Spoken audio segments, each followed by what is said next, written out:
Bismillahirrahmanirrahim. Tabarakalladzi nazzala al-furqana ala 'abdihi liyakuna lil 'alamin nadhira. Allahumma shalli wa sallim ala nabiyyillah wa ala rasulillah sayyidina Muhammadin wa ala alihi washabbihi ajmain. Nama ba'du. Kita meneruskan kajian yang paling penting dalam ulumul Quran termasuk adalah al-ibratu bi umumil lafzi la bi khususis sabab. Itu terkenal sekali.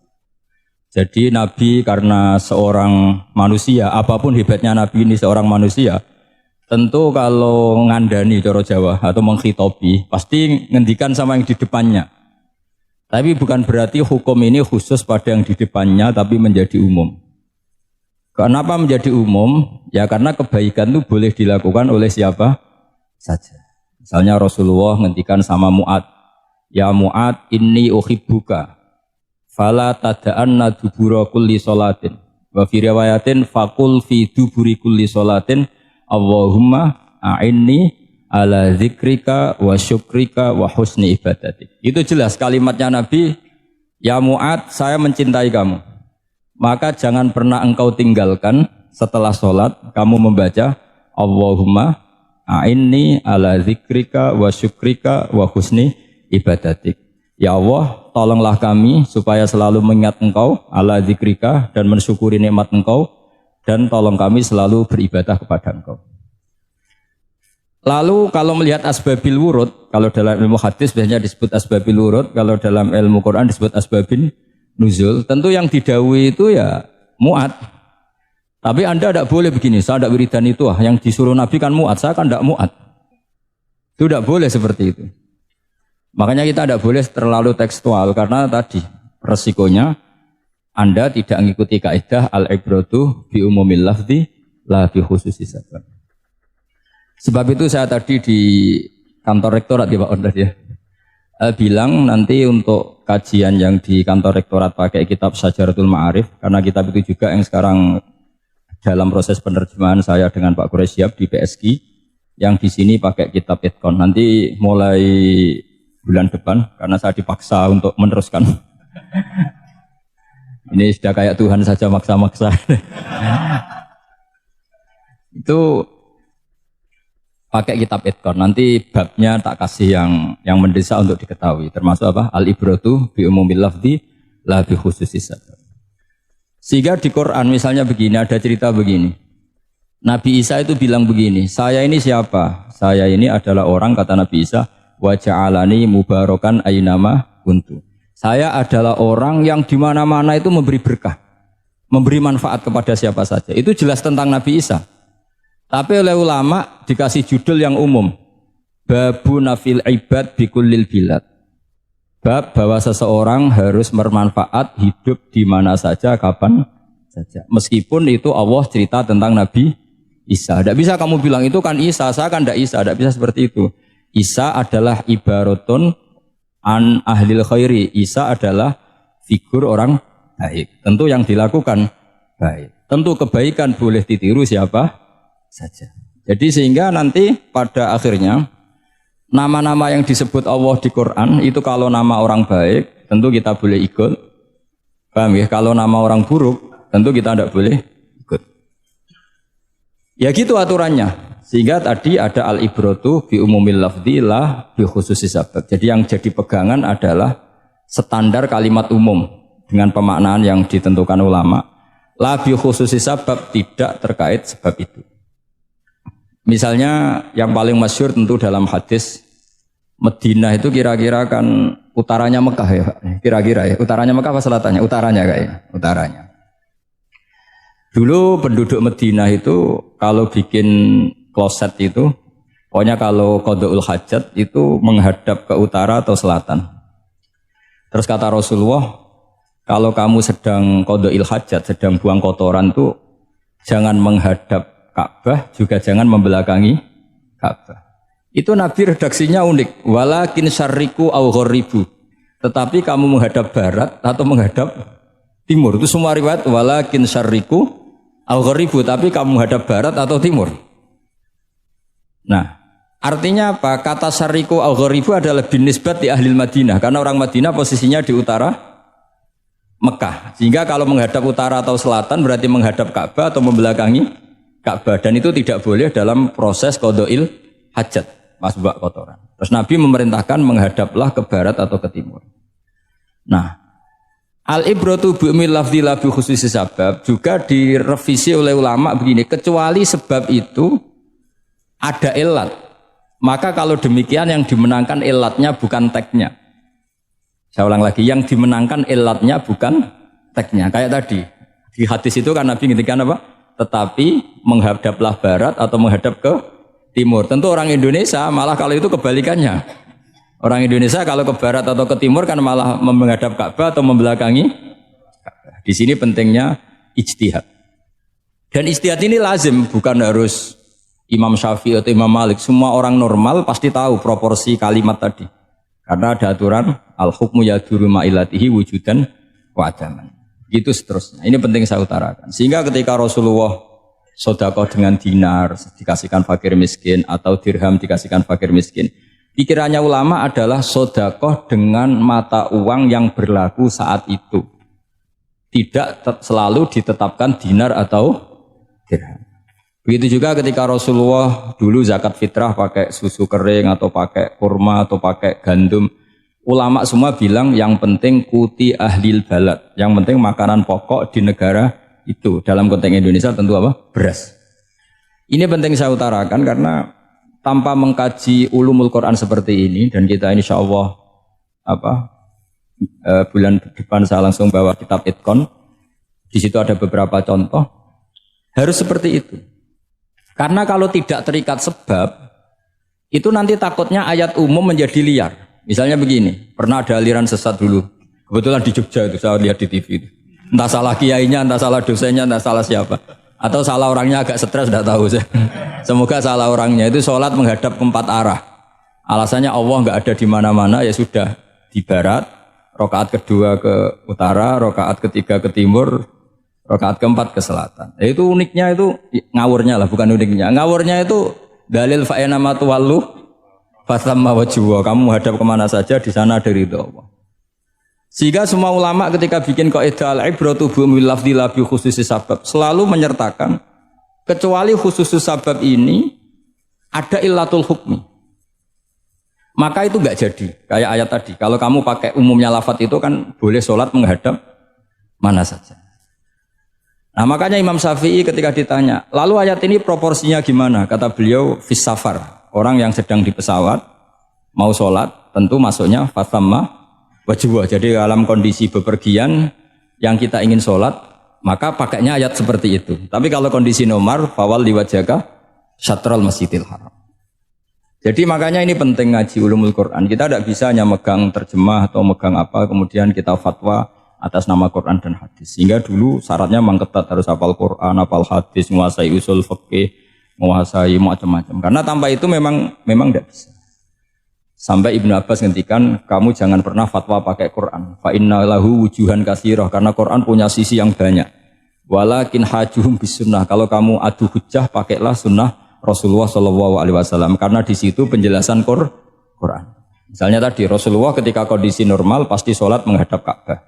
Jadi kalau bepergian nanti unta, kata riwayat-riwayat, ainama tawajjahat bihi rakhilatuh, kemana saja posisi unta menghadap. Ada ulama yang berpendapat itu khusus sholat sunat. Kalau sholat fardu dalam kondisi ada punya mobil harus berhenti. Ini madzhab Syafi'i. Jika misalnya saya, Pak Harsoyo, Pak On bawa kijang mobilnya sendiri, kalau sholat fardu jangan mentang-mentang pakai kendaraan terus menghadap sekenanya. Kalau mau ke Banyuwangi berarti menghadap ke timur, enggak, itu yang boleh hanya sholat sunat. Kalau sholat fardu harus berhenti. Karena kijang ini dalam kendali Anda. Kecuali dalam surah yang kendaraannya tidak dalam kendali Anda. Misalnya kita naik pesawat. Jadi harus dibedakan. Jangan mentang-mentang Nabi sholat di unta kemana saja menghadap. Tapi konteksnya kan unta ini, cara berpikir unta ini dalam kendali Nabi. Tapi kalau pesawat kan tidak. Jelas ya? Jadi makanya ini pentingnya proporsional. Jadi kalau kita naik kijang misalnya mau ke Banyuwangi, kalau waktu duhur ingin sholat ya harus berhenti.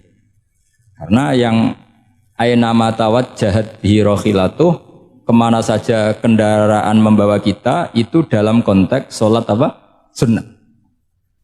Jadi ini pentingnya ulama. Nah, ini yang dikatakan al ulama warasatul anbiya. Karena sanad ini musalsal terurut sampai Rasulullah Shallallahu Alaihi Wasallam. Terus ada lagi ayat umum yang akhirnya jadi judul umum. Misalnya begini. Kita tahu cerita Nabi Khidir, di antara ceritanya ada satu kampung itu pelit. Makanya orang pelit itu wajib didendami. Karena Nabi pun itu baik-baiknya orang. Kalau sama orang pelit tetap dendam. Karena buruk-buruknya orang itu orang pelit. Tahu kan alamatnya orang pelit? Qoribun minan nar, ya dekat-dekat neraka itu. Karena al-bakhil qoribun minan nar, ba'idun minal jannah. Jadi kalau sama tanya alamatnya ya dekat-dekat neraka. Singkat cerita Nabi Musa dan Nabi Khidir itu kecapean sekali masuk satu kampung. Karena saking kecapean lapar minta kampung itu menyediakan makanan. Istatama itu mereka minta makan saking laparnya, saking karena di perjalanan yang melelahkan. Istatama ahla fa'abau ayyudayyifuhuma, tapi kampung situ kampung pelit. Sehingga semuanya tidak mau yang ngasih apa? Makan. Tapi pas mau keluar dari kampung ada tembok, ada kayak prasasti itu yang mau roboh. Yang mau apa? Roboh. Terus sama Nabi Khidir, tembok yang mau roboh ini ditata jadi baik lagi. Nabi Musa kata Nabi Musa, kok kurang pegawaian mau medit, pagri mbok urusi. Jadi makanya dendam sama orang medit ini agak sunat. Karena Nabi Musa juga marah sama Nabi Khidir. Orang kayak kampung kayak begitu pelit kok temboknya apa rusak kamu benahin gitu. Terus Nabi Khidir menjawab, wa amal jidaru fakana luhulamaini yatimaini fil madinati wa kana tahtahu kanzul lahuma wa kana abuhuma sholiha. Begini loh, tembok ini adalah penyimpan harta. Penyimpan harta untuk anak yatim. Bapaknya dulu itu soleh. Artinya terus dibabkan oleh ulama, babu ikrami sibyanil mu'minin. Bab kita memuliakan anak-anak orang soleh. Sehingga dalam adat kita menghormati Habib, menghormati Gus, menghormati anak pahlawan, menghormati orang-orang yang dulu berjuang kepada untuk Indonesia. Karena di antara yang dipertimbangkan Nabi Khidir adalah wakana abuhuma sholihah. Tentu kita menghormati putra-putri yang dulu mendirikan UII, macam-macam. Ya tentu proporsional, tapi tetap saja dapat poin dulu atas nama putra pahlawan, putra orang-orang soleh. Karena Nabi Khidir ketika mempertimbangkan itu, alasannya wakana abuhuma sholihah. Terus fa'aroda rabbuka yablugha ashuddahuma wastakhrijakan zahuma. Tentu Allah ingin kalau tembok ini roboh, kemudian kelihatan khazanahnya atau tabungannya, nanti dipakai orang-orang dolim. Kalau dipakai orang dolim, maka yang berhak tidak mendapatkan. Sama, negara ini itu dimerdekakan oleh para pahlawan supaya dikelola secara kesolehan, supaya dikelola secara orang baik. Maka orang soleh semua harus ikut kompetisi dengan tanda kutip merebut negara. Karena apa? Tapi tentu tidak perlu chaos, tidak perlu anarkis, karena tentu kemerdekaan ini dibela-belain supaya kita jadi baldatun thayyibatu wa rabbun ghafur. Sama, pertimbangannya Nabi Khidir, kalau ini kebongkar tersibak, pasti diambil orang-orang zalim. Dan akhirnya yang yatim tadi tidak dapat. Akhirnya dibabkan lagi di bab tertentu. Bab menjaga harta supaya tidak dikuasai orang zalim. Jadi akhirnya menjadi sekian varian ilmu. Pertama, varian ilmu bab menghormati anak orang soleh. Bab supaya harta ini tidak dikuasai orang zalim dan seterusnya dan seterusnya. Nah, saya harapkan nanti dengan ulumul Quran kitab Itqan itu nanti aturan-aturan seperti itu tertanam pada Anda. Sehingga sebetulnya ulama fikih yang ngarang kitab sampai satu boto-boto itu sebetulnya ya normal-normal saja. Kalau sampean sudah mengkaji ilmu yang kayak saya kaji itu normal-normal saja. Misalnya begini, saya beri contoh ya. Orang munafik itu disifati Allah gimana? Wa idza qamu ilas sholati qamu kusala. Orang-orang munafik adalah orang ketika mau sholat itu bermalas-malasan. Terus kitab Fathul Mu'in atau Fathul Wahhab atau kitab semua kitab fikih bikin judul gini. Saya masih ingat takbirnya. Wa yusannu nasyatun li sholatin. Disunatkan kalau sholat itu ketok gumrigah, ketok semangat. Fa inna Allaha ta'ala dzamma tarikihi. Karena Allah mengkritik atau menyalahkan orang yang kalau sholat itu tidak nasyat, tidak gumrigah, tidak semangat. Mergo seperti itu adalah fi'lul munafikin, perilakunya orang munafik. Terus ditulis wa idza qamu ilas sholati qamu kusala. Artinya di situ Allah mengkritik orang munafik. Kenapa? Karena kalau sholat males-malesan. Anda ingin bersifat kayak orang munafik apa bersifat kayak Rasulullah? Tentu ingin seperti Rasulullah. Kalau ingin seperti Rasulullah ya wasari'u ila maghfiratim mir rabbikum. Kalau ada kebaikan harus cepat-cepat, harus disegerakan. Nah, sehingga nanti babnya ya sudah tidak tentang orang munafik. Babnya begini, babul musara'ah ilal khairat wa tarkil kasli. Bab bergesa-gesa atau bergegas dalam kebaikan dan meninggalkan malesan. Jadi tidak lagi tentang sholat, tapi tentang kebaikan apa saja. Jadi kalau kamu punya hutang bisa nyaur jam 7, nyaur jam 9 pasti disalahkan Allah. Karena bisa saja dalam 2 jam ini kita mati. Paham ya? Begitu juga kalau kita sholat bisa awal waktu, kenapa tidak awal waktu? Meskipun akhir waktu ya dibolehkan. Itu ya tadi babnya ya tentang wa idza qamu, orang munafik itu ya seperti itu. Akhirnya apa? Ayat ini turun tentang orang munafik tapi pemaknaannya umum. Ini disaksikan apa? Orang-orang tua kita ini ada Pak Ersoya, ada Pak On. Pemahaman ini harus dikawal dan ini tradisi ulama. Saya pastikan di pondok-pondok atau di Al-Azhar di mana saja, itqan itu dipakai disertasi doktor. Jadi kalau betul nanti kita mengkaji itu sudah doktor semua ini, doktor tafsir semua ini. Dadaan maksudnya. Memang itu mau tidak mau dan itu mudah sekali. Saya ulang lagi itu mudah sekali. Kenapa kata Imam Syafi'i fa innal uqula mutarratun ila qabril haqqi, karena akal itu dipaksa untuk menerima kebenaran. Ciri utama kebenaran kata Rasulullah matma'an nabi qalbuk. Jadi menerima itu pasti clear. Makanya disebut kebenaran itu ma'ruf, mudah dikenali. Sesuatu yang salah bahasa Arabnya itu mungkar, angkarohul aklu. Akal itu tidak nyaman. Makanya disebut apa? Munkar, sesuatu yang diingkari. Akal itu asing. Ya asing tuh misalnya, sepeda motor ini milik siapa? Milik Zaid. Ya sudah lah saya pakai, tidak usah pamit. Akal pasti, ini kok aneh, nggak milik orang kok nggak pamit. Akal pasti nggak terima. Makanya agama itu hanya menerima al-ma'ruf yang mudah dikenali dan menolak al-mungkar, sesuatu yang akal itu nggak terima. Jadi Imam Bukhari ketika ditanya, kenapa kamu salim itu bisa mensarai sanad-sanad Rasulullah? Kata beliau, kalau kamu akalnya normal itu ya gampang saja. Terus ditanya, contohkan. Beliau contohnya begini. Pernah syurrahul hadis, para pensarah hadis itu habis otaknya. Gara-gara Imam Bukhari bikin judul begini.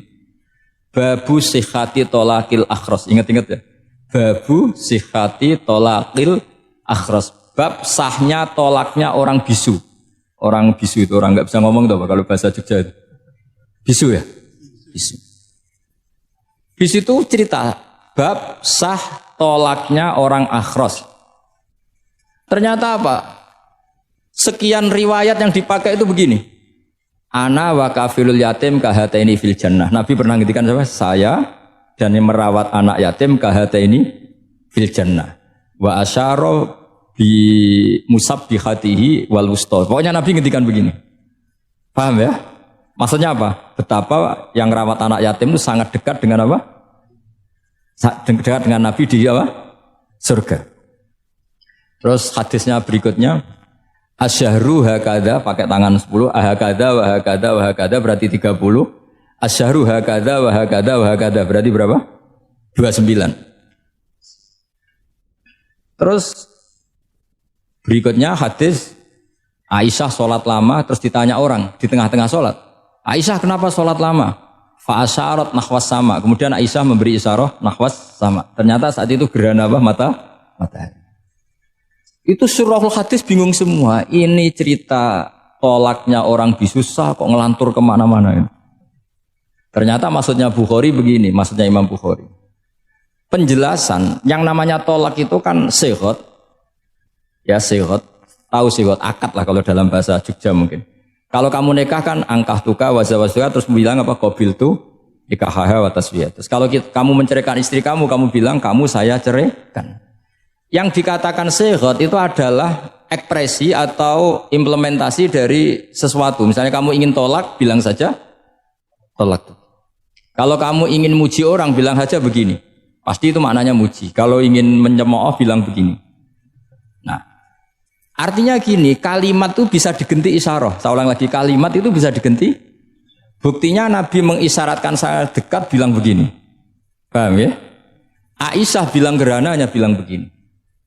Nah, kalau begitu orang yang bisu ya punya cara menceraikannya. Dia cukup melakukan isyarat Yang isyarat itu pasti difahami sebagai cerai. Artinya kalau orang memahami Quran hadis seperti itu, hal-hal yang mungkin nggak terlintas dalam pikiran Anda, ternyata itu jadi dalil. Artinya apa? Rasulullah yang bisa ngendikan saja kadang menjelaskan sesuatu pakai isyarah. Nah, dengan demikian terus jadi rumus al-isyarah al-mufhimah bimanzilatin nutki. Isyarah yang memahamkan sama dengan ucapan. Sehingga ini pengganti ijab qabul. Nah, itu cara-cara memahami istihad, memahami Quran dan hadis. Caranya gimana? Kita harus belajar ulumul Quran. Ya, perangkat yang dipakai seluruh dunia termasuk kitab Itqan itu. Dan kitab Syajaratul Ma'arif itu yang saya kaji dan dikaji seluruh ulama di dunia. Karena saya tidak biasa ngaji tanpa kitab yang perlu kita kaji. Saya sendiri itu bisa seperti ini ya barokahnya kitab-kitab itu. Jadi nggak terlintas tapi ya tadi. Rasulullah yang bisa ngendikan saja, sering iktifa, sering ngalap cukup dengan apa? Isyarah. Oh kalau gitu berarti al-isyarah bimanzilatin nutki. Isyarah itu sama dengan ijab dan qabul. Apalagi ini orang akhros, orang bisu yang nggak bisa ngomong. Lalu kalau tolak kayak apa, kalau nikah kayak apa? Ya, tapi Imam Bukhari itu uniknya tadi bikin judul Babu Sihati Tolakil Akhros, kemudian cerita anak wa kafirul yatim. Nah, itu kalau orang kan nggak sambung, ini sambungnya di mana? Kok malah cerita anak yatim? Ternyata kata kuncinya kahata ini seperti ini dan orang paham sangat sangat. Makanya hati-hati dengan isyarah karena kalau itu betul mengganti lafadz, berarti Anda kalau nyun sewu melafadzkan tolak terganti isyarah, ya agak masalah gitu. Tapi semoga enggak lah. Istri satu kok dicerai nanti nggak punya istri nanti malah repot. Tapi ini kan saya cerita ilmu saja. Ya saya cerita apa? Cerita ilmu. Jadi kalau ada orang bilang semua yang ada di dunia itu ada di Quran. Itu caranya ya seperti ini. Jangan kayak orang-orang yang terlalu tekstual. Karena kalau seperti ini pasti semua ada di dunia itu ada di Quran. Karena cara pemahamannya seperti ini. Saya sering ditanya kenapa bumi ada likuifaksi macam-macam. Memang dari Quran bayangannya Quran seperti itu. Amin tuman fis sama ayyaksifa bikumul ardo fa idahiyya tamur. Memang dari awal Allah bikin bumi ini potensinya malah likuifaksi. Potensinya itu melumer. Tamur itu memang maknanya melumer. Dan ketika Allah nyifati bumi wal ardi dzatis sod, sod itu maknanya pecah. Dan Allah tidak sekedar mengatakan pecah, dzatis sod, sifat dasar bumi itu mudah pecah. Jadi kalau dzat itu sifat dasar. Jadi meskipun Quran tidak meneliti spesifik kayak para ahli gempa, tapi dari awal Allah ngendikan bumi itu dzatis sod wal ardi dzatis sod. Bumi adalah berkarakter pecah. Kenapa berkarakter pecah? Karena dari awal bumi ini lempengan-lempengan. Di Qurannya dijelaskan gitu. Wa fil ardi qita'um mutajawirat. Bumi ya kelihatannya banyak, kelihatan satu, sebetulnya dari qit'ah, dari potongan. Nah, qit'ah itu jamaknya qita'. Terus disebut mutajawirat, saling berdampingan. Kalau dalam bahasa Arab berdampingan itu berarti sel-selnya beda. Kalau bahasa Arab bilang sesuatu yang bercampur namanya mukhalatoh, jadi satu. Kalau yang beda jenis namanya mujawarah. Nah, Al-Quran itu bilang wafil ardi qita'um mutajawirat. Bumi ini karakternya per potongan-potongannya karakternya beda-beda. Sehingga memang potensinya bumi ini hancur. Apalagi dari awal memang dipersiapkan mau dihancurin. Makanya nggak usah takut kiamat. Memang rencana Tuhan mau dihancurin gitu. Makanya sanggup takwa saja. Kalau ingin menghentikan penghancuran ini tidak bisa. Itu sudah dalam rencana Tuhan pasti dihancurin. Makanya kalau orang sufi ditanya, kenapa tidak bangun rumah? Tuhan aja mau rencana hancurin bumi kok rumah tak tata nanti juga hancur gitu. Tapi kalau di Islam kota saya ngomong gitu kan dia wah ini orang nggak jelas ini gitu. Padahal yang kedonyan itu yang nggak jelas sebetulnya. Tapi ini saya cerita jadi supaya UII ya yang didirikan ulama-ulama. Saya masih ingat ketika Profesor Zaini cerita, Pak Zaini saya ini kan kiai, saya tidak punya gelar apa kok jenengan minta bantuan ini. Katanya Pak Zaini dulu UI ya didirikan banyak kiai dan sebagian pendirinya juga gak punya gelar katanya gitu. Tapi mendingan gak punya gelar manfaat daripada punya gelar gak manfaat. Malah problem itu.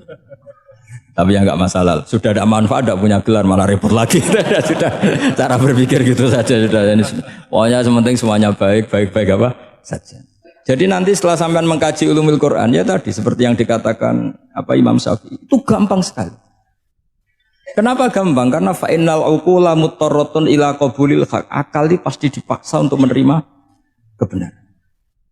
Kayak saya berkali-kali ditanya sama seorang kiai, kenapa sih Gus masalah la ilaha illallah kok sampai Nabi ngendikan wa in zana wa in saraka. Siapapun yang melafadzkan la ilaha illallah Muhammadur Rasulullah itu suatu saat pasti masuk surga. Meskipun dia pernah zina, pernah maling. Itu jelas teks hadis di Bukhari, di Muslim, wa in zana wa in saraka. Meskipun zina dan ini bukan berarti Nabi melegalkan perzinahan, enggak, ma'adzallah, enggak akan terjadi. Nabi melegalkan perzinahan. Tapi Nabi ingin ngendikan begini. Absolutisme kebenaran itu tidak terganggu oleh kesolehan dan kefasikan. Karena kebenaran absolut siapapun akan ngomong seperti itu. Saya berkali-kali nyontohkan, Rektor Al-Azhar akan bilang 1 tambah 1, 2. Lonte ya bilang 2, koruptor ya bilang 2, KPK ya bilang 2, 01 ya bilang 2, 02 ya bilang 2. Karena absolutisme kebenaran. Dan Nabi itu ingin mengatakan bahwa Allah Tuhan ini kebenaran sejati. Sehingga siapapun yang melafadzkan sah.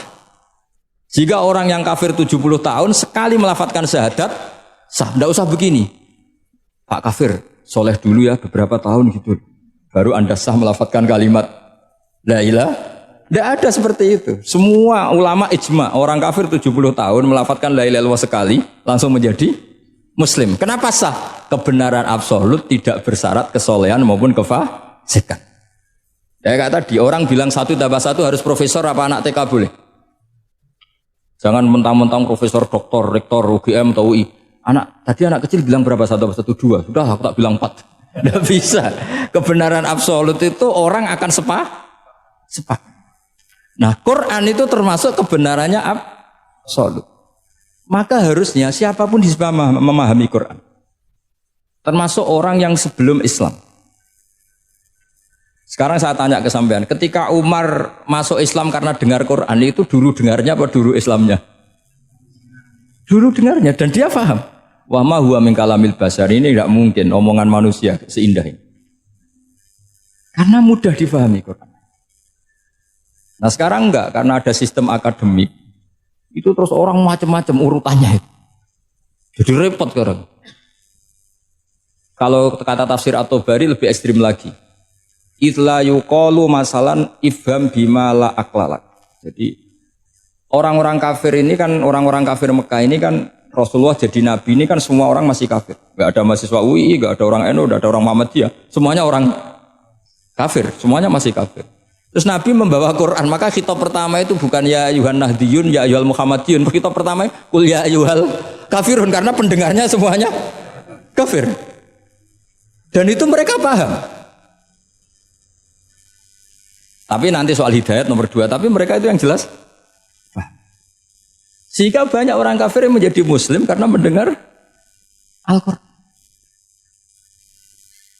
Jadi ini penting diketahui karena kebenaran itu milik siapa saja dan akan mudah difahami. Kayak tadi, kalau 1 tambah 1, 2 itu rektor ya bilang 2, anak TK ya bilang 2, musuh kamu ya bilang 2, kamu atas nama sentimen dengan musuh pun tetap bilang. Nah di sini kadang Nabi ngendikan mangqala la ilaha illallah dakhalal jannah wa in zana wa in saraka. Proporsinya seperti itu, bukan berarti Nabi melegalkan zina, bahwa kalimat ini kalimat yang kebenarannya absolut sehingga siapapun sah mengatakan itu, meyakini itu meskipun punya masa lalu seperti itu. Jadi jangan salah makna terus Nabi melegalkan, enggak sama sekali. Jadi saya mohon ini jadikan satu ilmu. Bahwa ilmu adalah tetap apa? Sehingga ada ayat qulil ladzina kafaru iyantahu yughfar lahum ma qad salah. Katakan kepada orang-orang kafir sekali menghentikan kekafirannya yughfar lahum ma qad salah. Maka kekafiran di masa lalu dianggap hilang dan dia hanya dengan status yang sekarang yaitu seorang mukmin. Karena dia disahkan melafadzkan la ilaha illallah. Makanya pernah ada cerita, ini penting saya utarakan ke jenengan. Ada orang kumpul kebo, singkat cerita, kumpul kebo lelaki sama perempuan. Suatu saat Nabi dikasih tahu sama tetangganya, ya Rasulullah, orang yang biasa kumpul kebo itu sekarang sudah nikah. Jawabannya Nabi unik. Alhamdulillah, kira-kira gitu kalau bahasa Indonesia, qad kharaja min sifahin ila nikahin. Dia sudah keluar dari tradisi zina, sekarang dia sudah dengan kehormatan nikah. Artinya gini, kalau malam Senin dia belum nikah, kumpulnya akan masih kumpul kebo bertahun-tahun gitu. paginya dia nikah, malamnya sudah kumpul sunnah. Karena sudah nikah. Jadi tak sama seperti tadi. Kalau dia belum melafalkan kalimat tauhid, ya statusnya dia kafir. Sekali melakukan kalimat tauhid, ya statusnya dia muslim atau mukmin. Sama. Ketika hubungan intim tanpa nikah namanya sifah perzinaan. Sekali nikah ya namanya sunnah. Jadi semudah itu. Dan Nabi tidak tanya macam-macam. Mau ngendikan qad kharaja min sifahin ila nikahin. Sudah keluar dari tradisi sifah menuju nikah. Pertanyaannya gini, kenapa enggak disyaratkan ini itu untuk nikahnya? Misalnya macam-macam. Ya sebetulnya syarat itu pasti ada, cuma begini loh. Orang yang ingin menghentikan keburukannya harus kamu katakan sah sekarang juga. Karena kita mengesahkan penghentian keburukan. Jangan lalu orang yang mau tobat malah dipersulit. Jadi misalnya la ilaha illallah, kamu belajar makhraj dulu, bila bilangnya la benar. Belajar bahasa Arab dulu. Ya kacau. Apalagi saya persiapkan seremonialnya dulu, nanti di masjid di syuting supaya satu Indonesia tahu yang Islamkan saya itu kayaknya yang engkek, malah repot lagi.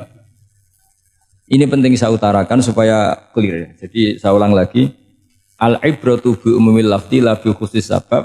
Allah ya enggak apa-apa cerita Nabi Musa, cerita Nabi Isa, cerita misalnya begini, bolehkah orang soleh itu jadi raja?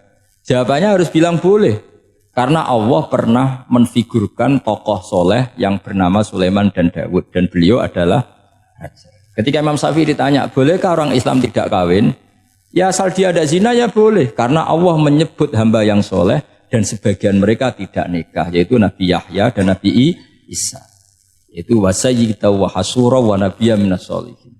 Jadi cara berpikir Imam Syafi'i gampang. Bagaimana hukumnya orang Islam yang enggak nikah padahal dia tapi asal enggak zina loh ya. Ya jawabannya ya boleh, karena Allah mensifati Nabi Yahya dan Isa dengan status hasur, tidak apa? Nikah. Bolehkah seorang soleh jadi raja? Ya boleh. Daud dan Sulaiman itu seorang soleh dan jadi raja. Bolehkah orang soleh itu fakir? Wah sudah banyak, enggak usah dibolehkan, sudah banyak. Jadi gampang sekali Quran di depan ahlinya itu. Jadi kalau Imam Syafi'i ditanya, fa inna wa ta'ala dzakara abdan sholihan wa qala wa sayyida wa hasura wa nabiyyam minas sholihin. Ternyata ini orang yang ditanya, apakah boleh orang soleh itu jadi politikus, jadi pejabat? Ya boleh saja. Faqad ataina ala Ibrahim al-kitab wal hikmata wa atainahum mulkan azim. Jadi ini yang boleh bukan sekedar Ibrahim. Padahal di ayat itu tentang ala Ibrahim.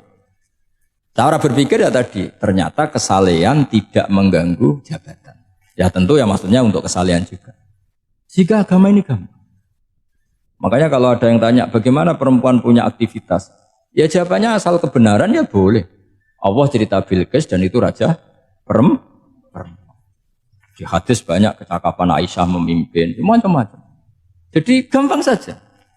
Nah, kenapa sekarang banyak orang berdebat tentang Quran dan nyuwun sewu sampai pada level gontok-gontokan ekstrim? Karena mereka nggak mau belajar ulumul Quran. Kegiatannya debat, tukaran. Yang bingung kita, yang waras ngalah lah kira-kira gitu. Ini nggak pernah ngaji Quran, gegernya. Ya kacau. Ada ulumul Quran, itu yang namanya kitab Al-Itqan. Dan itu dibukukan oleh ulama. Dan gampang sekali. Pernah ya Sayyidina Umar ketika Futuhat, beliau sudah Futuhat itu mengalahkan musuh-musuh Islam yang memusuhi Islam. Perlu dicatat, musuh-musuh Islam yang memusuhi Islam. Karena kalau yang tidak memusuhi Islam nggak boleh dimusuhi juga. Ya. Singkat cerita ditanya, kenapa kita tidak tasakuran besar-besaran, kita kan sudah menang. Padahal disambut sedemikian rupa. Jawabnya Umar apa? Inna wa ta'ala qad ayyara qauman faqala adhabtum thayyibatikum fi hayatikumud dunya wastamta'tum biha. Allah itu mengkritik kelompok kaum yang dalam hidupnya itu foya-foya. Maka saya akan mengurangi foya-foya itu supaya saya menyisakan jatah foya-foya saya sampai di surga. Nanti orang kafir ketika dimasukkan neraka di antara taubehnya Allah. Taubeh itu ya semacam kayak disalahkan gitu. Adhabtum thayyibatikum fi hayatikumud dunya, jatah-jatah kenikmatan kamu, salah kamu habiskan di dunia. Sehingga kita harus pernah pas enak-enaknya tidur, tahajud, wiling-wilingan, ngurangi jatah. Sayyidah Aisyah itu cantik sekali, tapi sudah turu mujur di depan Nabi tetap sholat. Kalau sampai istrinya tidak cantik saja nggak pernah tahajud. Itu masalah besar. Itu Aisyah itu kenangannya Aisyah. Saya ini kurang cantiknya. Sampai Nabi kalau sholat digoda tidur di depannya masyhur. Wa ana muqtaridotun. Saya tidur malang di depan Nabi. Nabi kalau berdiri sikilnya aku tak dojorno. Kalau Nabi mau sujud tak ingkretno. Nabi terus saja tahajud. Dan saya yakin itu sunnah, tidak ada yang niru itu. Aisyah loh, bukan yang Saudah, Aisyah. Di semua riwayat itu, kalau Saudah kan mungkin, wah pantesan Saudah kan gitu. Ini Aisyah. Terus ada cerita lagi, betapa Rasulullah memang Nabi betul. Aisyah itu istrinya paling cantik. Kan yang nyanyi cantik itu hanya Aisyah, Zainab sama Sofia. Kira-kira rivalnya itu. Yang rivalnya itu, kira-kira. Yang sebagian ya cantik tapi enggak sekelas ini. Rasulullah itu malam-malam keluar. Terus pikiran Aisyah, pasti ke sebagian rival saya. Doroh itu maru kalau coba. Dibuntuti sama Aisyah. Nabi enggak tahu kalau dibuntuti Aisyah.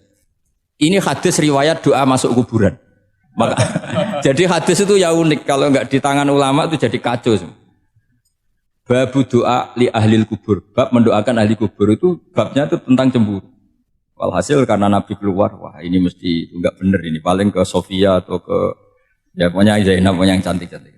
Ditututi sama siapa Aisyah. Nabi enggak tahu kalau itu. Ternyata Nabi itu kebagi terus assalamualaikum daraqaumin mukminin wa inna insyaallah bikum lahikun. Jadi barokahnya cemburu, hadis itu ada rawinya. Oh, ternyata ke kuburan toh. Itu sampai pulang jadi hadis itu diriwayatkan Aisyah. Ghirtu itu cemburu, saya ini cemburu sama Nabi, malam-malam keluar tak tututi jubli moro kuburan. Lah, sahabatnya tanya muridnya Aisyah, lalu baca apa? Assalamualaikum daraqaumin mukminin wa inna insyaallah bikum lahikun. Kalau sampean kan enggak, dibuntuti tok bar tenan. Mesti barbaran. Jadi ini penting saya utarakan. Jadi coba ulumul Quran dikaji secara baik. Insya Allah nanti maknani Quran itu mudah. Karena memang sesuatu itu harus ada ilmunya. Ya sesuatu itu harus ada. Banyak ulama itu nangis karena mudah memahami rahmat Allah. Abu Yazid Al-Bustami itu jadi wali bukan karena banyak wiridannya, enggak. Dia setiap makan itu memuji begini, ya Allah, engkau itu tidak butuh saya, tapi kenapa ngasih makan saya? Kalau majikan ngasih makan karyawannya kan supaya mau kerja. Semua kebaikan manusia itu pasti ada imbalannya. Tapi engkau itu tidak butuh apa-apa, kenapa ngasih nikmat kepada manusia padahal engkau tidak butuh? Itu kan aneh betul. Kalau apapun ikhlasnya orang, kalau ngasih itu kan ada maunya. Meskipun sudah bilang ikhlas. Oh sudah, tapi kalau Allah itu tidak butuh. Misalnya ada orang nyumbang masjid ikhlas, tetap di hatinya benak Jumatan Park orang yang dindi, tetap ada kepentingannya. Tapi kalau Allah enggak. Sehingga cara mensifati Allah itu luar biasa. Makanya orang jadi wali itu diantara kata Rasulullah, Inna woha la yardo anil abdi idha akalal aklah fayahmaduhu alaiha au yashrubah syarbah fayahmaduhu alaiha. Allah itu sangat ridho. Orang jadi wali itu kan diridani Allah. Allah itu sangat ridho kalau seseorang makan kemudian dia muji Allah. Coba apa hebatnya Donald Trump kalau gak makan ya lemes mati. Apa hebatnya presiden seluruh dunia kalau gak makan ya lemes mati. Orang yang katanya paling top di dunia itu nak gak makan kangkung nyatanya ya lemes. Hebatnya di mana coba? Yang kita puji-puji hebat ternyata kalau gak makan itu lemes. Pak Rektor gak makan lemes, apalagi Pak Onel gak makan lemes. Hebatnya apa coba? Nah, terus kelihatan wa khuliqal insanu dhaifa. Makanya ketika Allah mengingatkan orang yang menyembah Isa, Allah hanya menghentikan gini, karena yakulani to'am. Isa dan ibunya itu makan. Maksudnya kalau enggak makan itu ya lemes. Kamu kebayang enggak punya Tuhan terus, Pak Tuhan jangan lemes, monggo darian. Kayak apa malunya kita punya Tuhan kalau enggak makan apa? Lemes. Terus nanti cerita, alhamdulillah tadi Tuhan mampir sini. Tadi lemes lah tak kasih makan, bergas lagi. Kan? Makanya Allah kritiknya sederhana. Karena yakulani to'am. Kok kamu Tuhan kan gimana? Ini kalau enggak makan itu. Tapi kita sering keliru mengatakan Presiden Amerika itu superpower hebat. Hebatnya di mana seorang manusia? Kalau nggak makan ya. Ini makanya Allah ngendikan wa khuliqal insanu dhaif. Sehingga banyak para wali itu dekat Allah ketika makan. Bukan apa-apa karena tadi makannya itu enggak kayak sampai ana makan banyak lahap segala-galanya udah gitu. Itu enggak setiap makan ya Allah betapa lemahnya saya. Yang katanya rektor, yang katanya profesor, katanya orang alim kiai. Katanya pengurus NU, pengurus Muhammadiyah, ternyata kalau tidak makan lemes. Kerennya di mana lemes? Sehingga terus tawadu, terus macam-macam. Jadi ini penting. Jadi Allah mengingatkan manusia itu dengan makan tadi. Makanya Nabi Rasulullah ngendikan Allah itu sangat ridho seseorang yang setiap makan muji Allah. Tapi sekarang orang makan tuh banyak yang enggak menjiwai. Karena ada aturannya sebetulnya, ngunyahnya sampai sekian kali. Ya, tapi sekarang kan sudah ada seperti itu. Makanya sekarang wali sudah enggak banyak. Pendaftarnya juga sudah ada banyak. Apalagi orang-orang intelek itu sudah agak tertarik daftar wali.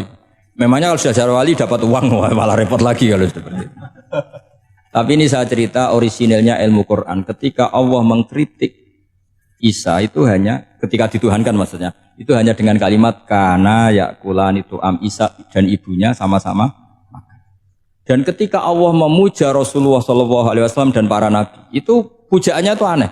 Wa ma arsalna qablaka minal mursalin illa innahum la yakuluna ta'ama wa yamshuna fil aswaq. Saya tidak pernah menugaskan para rasul kecuali mereka itu ya makan dan jalan-jalan di pasar.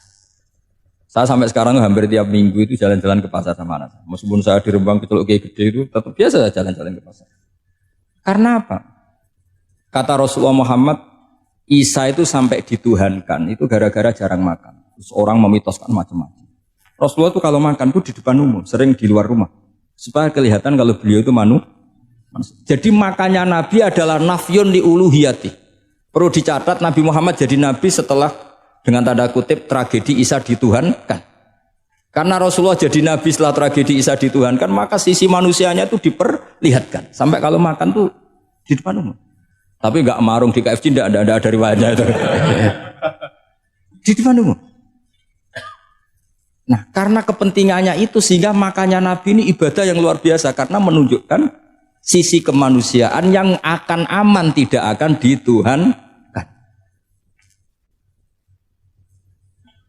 Paham ya?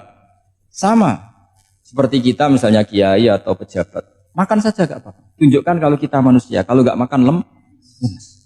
Dan kalau itu terus dalam hati kita, insya Allah kita orang yang mengimani wa khuliqal insanu dha'ifa. Betapa manusia itu lemah. Nah tapi kita sekarang enggak. Kalau kita jadi rektor gak bisa mengendalikan satu kampus, jadi kiai bisa mengendalikan umat. Pikirannya itu kayak Fir'aun. Dan di antara kesalahan Fir'aun adalah faqala ana rabbukumul a'la, bahwa saya bisa mengendalikan kalian semua. Maka dalam ilmu tasawuf yang pertama harus dihilangkan adalah sifat anania, bahwa karena saya.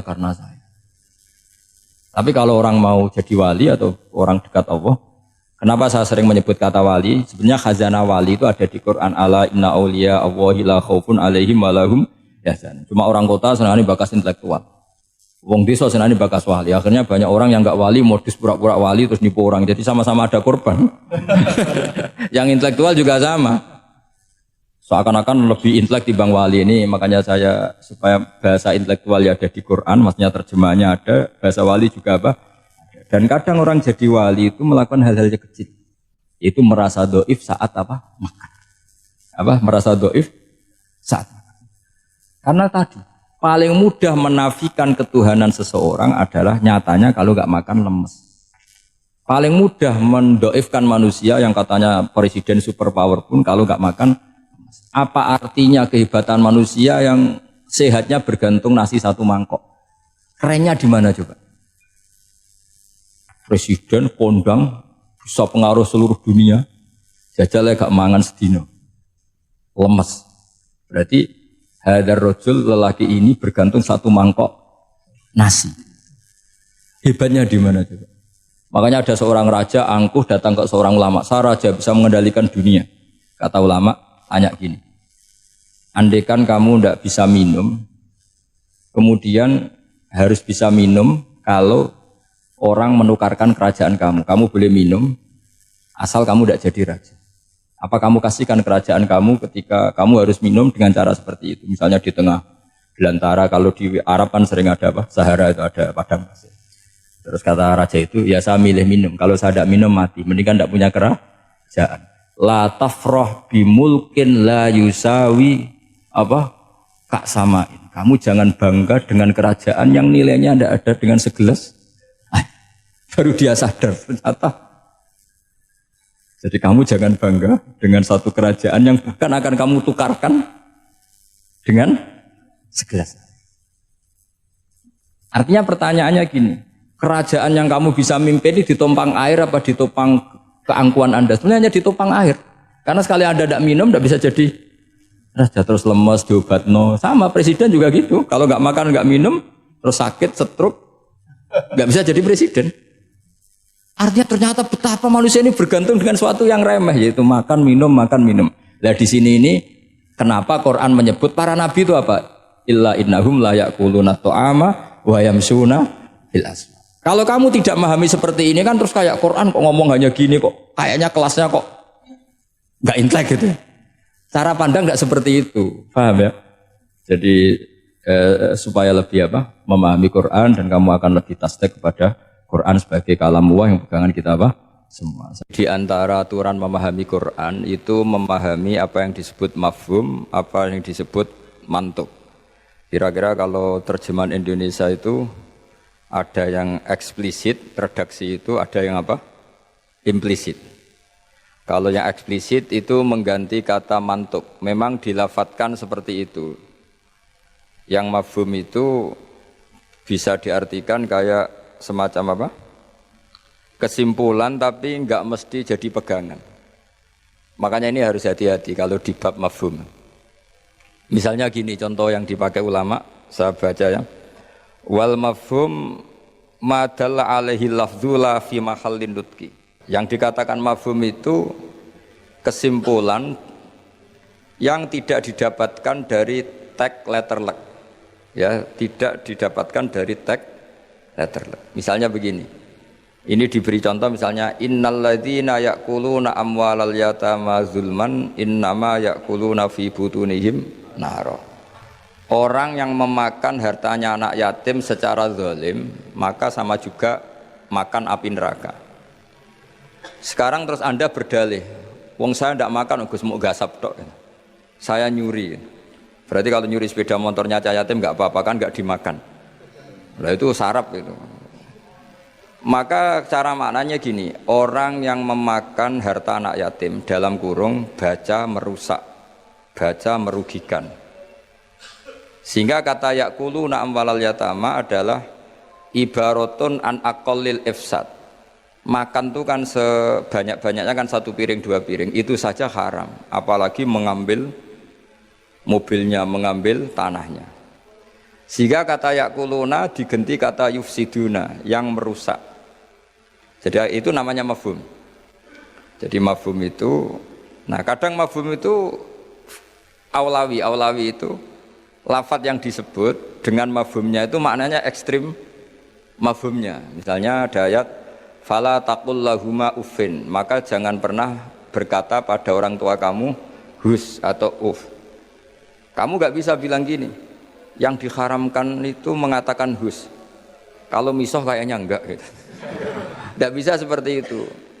Kalau kata hus, kecewa lah. Ufin itu dalam bahasa Arab atadojjar. Saya merasa tidak nyaman dengan orang tua itu, orang Arab bilang ufin atau us gitu, gitu. Pokoknya tidak enak lah.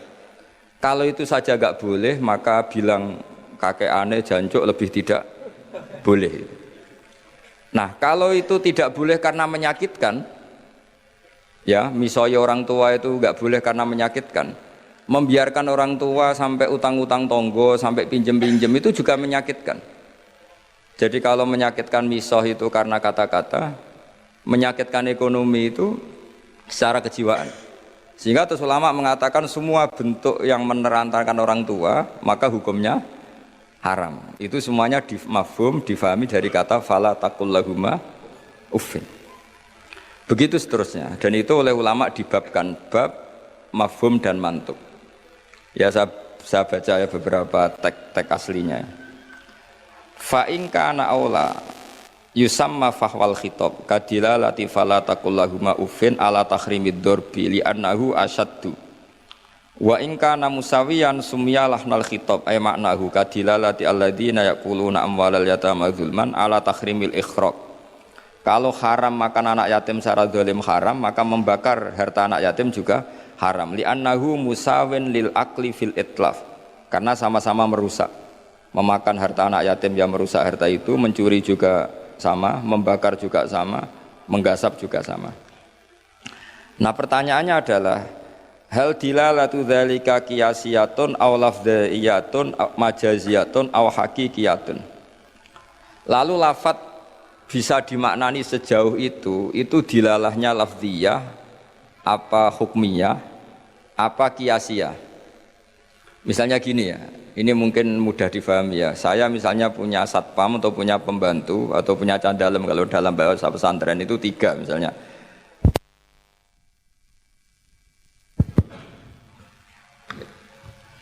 Ya saya misalnya punya pembantu ya, atau dalam bahasa santri itu candalem itu ada 3, Zaid, Bakar, Umar itu.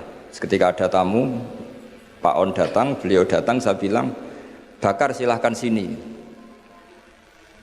Umar itu dengar tapi yang dipanggil tidak saya kok, yang dipanggil Bakar. Ali ya dengar tapi katanya yang dipanggil bukan saya.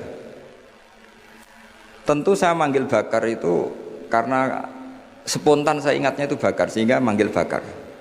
Tapi hakikat Bakar adalah pengganti kata candalem. Sehingga kalau yang datang Umar ya saya enggak masalah, yang datang Ali ya enggak masalah. Karena butuh saya ada orang yang melayani tamu. Sehingga lafadz yang disebut pun tidak jaminan hadzal lafdzu bi'aini. Ini memang agak jelimet, tapi mau tidak mau kita harus pelajari.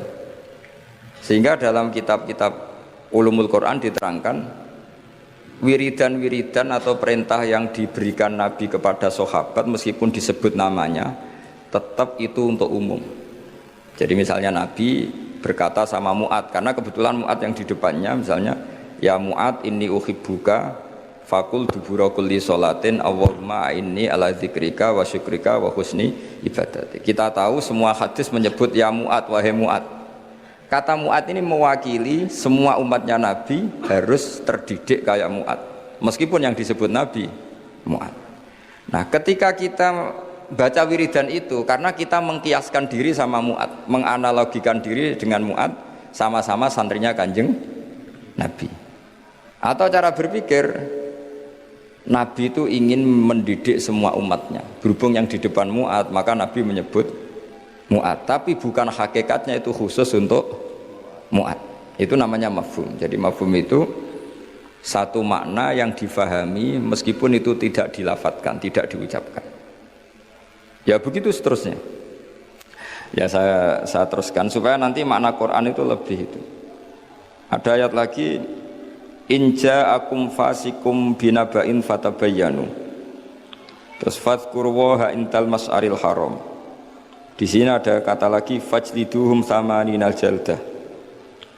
Jadi begitu juga menyangkut adat. Adat itu bilangan. Ketika Al-Quran menyebut satu bilangan, itu apakah mubalaghah? Mubalaghah itu butuh itu diekstrimkan atau punya makna sesuai bilangan itu. Misalnya begini, sampean kalau mangkal sama seseorang itu kalau dalam bahasa Jawa itu meskipun kamu minta maaf saya 1000 kali tidak akan saya maafkan. Ternyata orang itu dablek sekali, ya sudah nanti saya minta maaf 1001 kali, tak susui 1. Itu kamu mangkel enggak? Mesti kamu mangkel karena kamu menyebut 1000 kali itu saking mangkelnya bahwa saya maafkan kamu itu mukhal. Meskipun Anda minta maaf 1000 kali, tapi orang ini tetap dablek, ya sudah saya tambah 1001. Itu tidak bisa seperti itu karena adat bilangan disebut Quran dalam konteks balaghah itu hanya lil mubalaghah, mengekstrimkan satu kasus atau satu peristiwa. Itu di semua bahasa dunia. Kalau kamu mangkel sama istri atau mangkel sama teman atau mangkel sama tetangga, mbok rene nganti bungkuk nganti sujud misalnya, tidak akan saya maafkan. Terus kamu bilang gini, ya saya akan sowan kamu sambil melata sambil merangkak. Itu tetap saja. Jadi ini namanya mafhum. Mafhum itu kalimat yang enggak disebut tapi maknanya pasti seperti itu. Jadi maknanya hanya gini tok. Mbok kamu minta maaf saya 1000 kali tidak akan saya maafkan. Maknanya hanya satu. Betapa bencinya orang itu pada itu aja maknanya, betapa bencinya. Nah, di sini juga ada kalimat misalnya ada beberapa kelompok sing Allah itu ngendikan la yukallimuhum wa la yanzuru ilaihim. Allah melihat saja enggak mau. Ngendikan saja enggak mau. Pertanyaannya adalah secara hakikat semua makhluk Allah dilihat Allah enggak? Dilihat. Tapi ada ayat wala yanzuru ilaihim. Makhluk-makhluk seperti ini tidak dilihat Allah. Nah, makna tidak dilihat adalah tidak dipedulikan. Hakikatnya Allah tetap melihat. Jadi ayat itu hanya menunjukkan betapa bencinya Allah sama kelompok itu sampai diistilahkan Allah tidak berkenan melihat. Jadi gak usah dimafhum gini. Oh beneran Allah gak delok aku maksiat ra konangan wae kasus kalau seperti itu. Nah ini memang itu balaghah. Jadi ilmu-ilmu yang harus dianalisis secara balaghah. Jadi ada kelompok-kelompok yang menjual belikan agama atau melakukan kejahatan atas nama agama, yastaruna bi ahdillahi wa aimanihim samanang qalila. Itu orang-orang ini akan dihukum, kata Allah hukumannya adalah la yukallimuhum wa. Allah tidak berkenan ngendikan, juga tidak berkenan melihat. Monggo Pak nak badhe wonten acara. Ini beliau mau nemuin tamu dari kedokteran. Saya teruskan ya. Jadi para audien, para hadirin yang saya hormati, makanya kita sekarang kan punya jargon kembali Quran dan Sunnah, tapi tetap saja aturannya memahami Quran dengan cara-cara yang dipahami para ulama dulu, yang ulama itu punya sanad sampai sahabat, tentu sampai Rasulullah Shallallahu Alaihi Wasallam. Di antara bahasa Arab itu ada mubalaghah. Mubalaghah itu mengekstrimkan satu peristiwa, dan pilihannya kadang pakai bahasa tadi. Saya beri contoh tadi yang orang Jawa bilang, mbok kue rene ping 1000 tetap rata sepuro.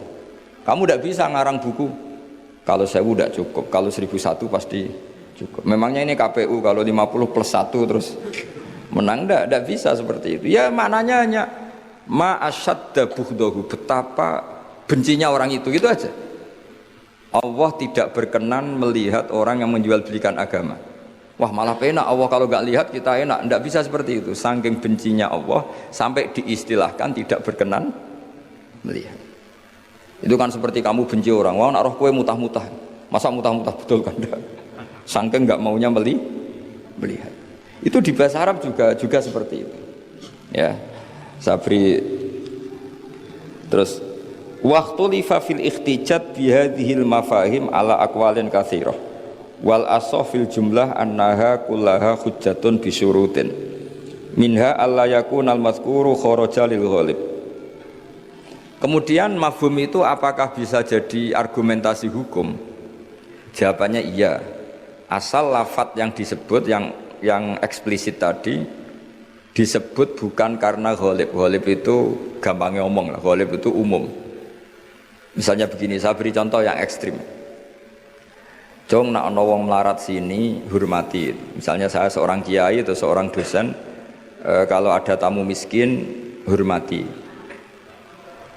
Setelah itu ternyata tamunya orang kaya, terus pembantu saya seenaknya tidak hormati. Alasannya yang harus dihormati itu yang miskin, kalau yang kaya tidak perlu. Ini tentu pembantu yang buruk. Karena mengatakan jika yang miskin hormati itu sebenarnya maknanya itu prioritas, bukan catatan hukum. Jadi kalimat disebut itu kan kadang catatan hukum, kadang prioritas. Kalau tadi ya maknanya hanya jika orang miskin prioritaskan, bukan berarti yang kaya tidak perlu dihormati. Lah itu banyak di Quran, di hadis, lafadz yang sebetulnya disebut itu prioritas, tapi oleh orang yang enggak ahli bahasa dianggap catatan apa? Hukum. Maka itu menjadi gaduh, secara hukum menjadi gaduh. Saya beri contoh yang ada di Quran. Kalian tuh haram menikahi anak tiri itu anaknya istri yang serumah dengan kamu. Yang serumah dengan kamu itu bukan catatan hukum. Ya jadi begini ya, misalnya saya beri porsi hukum fikih ya. Yang diharamkan dalam Islam itu kan 3. 1 karena nasab, 2 karena rodok penyusu, 3 karena musaharah. Musaharah itu besan. Kalau yang karena nasab kita tahu 7 ya, kalau dalam bahasa Arab 7, kalau dalam bahasa Jawa itu tinggal 4. Ya 7 itu apa saja, coba yang hafal Quran tuh, hurrimat alaikum ummahatukum wa banatukum wa akhwatukum wa ammatukum wa kholatukum wa banatul akhi wa banatul ukhti. Itu kalau dalam bahasa Arab muharramatun nikah itu ada 7. Tapi orang Jawa bilang hanya 4. Sebenarnya memang 4. Karena orang Arab itu kan ngitungnya ibu, putri, saudara putri, bulik dari bapak, bulik dari ibu, keponakan dari saudara lelaki, keponakan dari saudara perempuan. Kalau orang Jawa kan ngitungnya bulik ya 1. Ya kan saudaranya bapak atau ibu kita bilang bulik. Kalau orang Arab enggak. Kalau saudaranya bapak ammah ya, saudaranya bapak itu ammah. Kalau saudaranya ibu kholah, maka dihitung 2 wa ammatukum wa kholatukum. Kalau anaknya saudara orang Jawa bilang keponakan. Kalau orang Arab dihitung wa banatul akhi wa banatul ukhti. Sehingga 4 ini di Jawa diringkas jadi berapa? 2. Yaitu haram menikahi bulik dan haram menikahi keponakan. Jelas ya. Kemudian yang kedua haram karena rodok. Jika kamu nyusu sama Sri misalnya, otomatis anaknya Sri saudara rodok, dan ibu yang kamu susui otomatis ibu rodok, suaminya Sri bapak rodok. Itu karena rodok. Terus ketiga karena musoharoh. Ya ini didengerin ya, supaya jadi ahli hukum. Jadi masa Universitas Islam Indonesia tidak tahu muharramatun nikah. Kamu jangan ikut bahasa-bahasanya artis-artis gaul di Jakarta. Di Jakarta itu kalau orang sudah nikah malah namanya muhrim. Itu sebenarnya salah bahasa. Justru yang bisa dinikah itu harus ajnabiyah orang lain. Kalau mahram malah nggak boleh dinikah, karena maknanya mahram itu orang yang haram dinikah. Jadi justru istri itu bahasa fikihnya ajnabiyah orang lain. Buktinya boleh dinikah. Kalau mahram itu orang yang haram dinikah. Tapi ya sudah ada bahasa gaul gitu ya ikut saja. Bebo goblok, tapi tidak usah ikut goblok. Karena itu memang salah, bahasa itu salah sebetulnya. Makanya istri itu repot, di fikih itu repot. Fikih itu kalau bahasakan istri itu ajnabiyah orang lain. Kalau anak itu anak, kalau istri itu tetap bahasanya ajnabiyah orang lain. Sehingga sekali dicerai ya benar-benar menjadi orang lain. Kalau kita mati ya benar-benar menjadi orang lain. Buktinya boleh dinikah orang lain. Jika kalau dalam pepatah Jawa ini ajarannya bapak saya, kamu tidak harus ikut. Kalau ajaran bapak saya, nak bojo be anak tukaran, kowe kudu bela anak. Mergo ora ono mantan anak, tapi iso ono mantan istri. Sehingga tradisi keluarga saya itu pokoknya anak itu nomor 1, baru istri. Tidak tahu kalau tradisi sampean istri dulu baru anak. Gitu. Karena tadi cara berpikir anak itu selalu anak. Ya anak itu selalu anak. Tapi kalau istri tidak mesti. Apalagi istri sampean cantik terus sampean mati gitu itu sudah. Ya sudah selesai sudah. Mesti nikah orang lain gitu. Enggak tahu nanti kalau di surga ikut siapa, enggak tahu ini. Mesti oportunis. Kalau kamu masuk neraka dia ikut yang masuk surga.